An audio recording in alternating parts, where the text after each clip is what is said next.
நீங்க சொல்றீங்களே இந்த சடங்கு சம்பிரதாயம் இதெல்லாம் நம்ம வாழ்வாதாரத்தை முன்னேற்றுமா? அதெல்லாம் நம்மள அடிமைப்படுத்துறதுக்காக கொண்டு வந்தது. இந்த மாதிரி விஷயத்தெல்லாம் கண்மூடித்தனமா நம்ப கூடாதுன்ட்டு என் புருஷன் தான் எனக்கு சொல்லியே கொடுத்தாரு. ஓஹோ, உன் புருஷன் தான் சொல்லி கொடுத்தானா?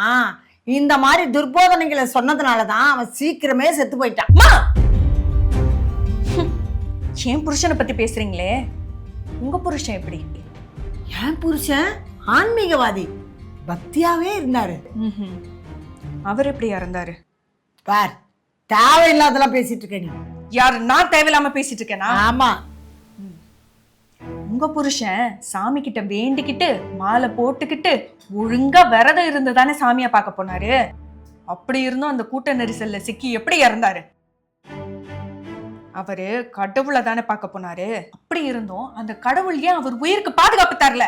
ஏதோ பிளாட்ல இருக்கிற பொண்ணு சடங்கு சம்பிரதாயத்தை பத்தி தெரியாதே எடுத்து சொல்லான்னு வந்தா, நீ கொழுப்படுத்து தெரிஞ்சவன்னு தெரியாம போச்சு. எனக்கு தெரிஞ்சிருந்தா உங்ககிட்ட பழக்க வழக்கமே வச்சிருக்க மாட்டேன்.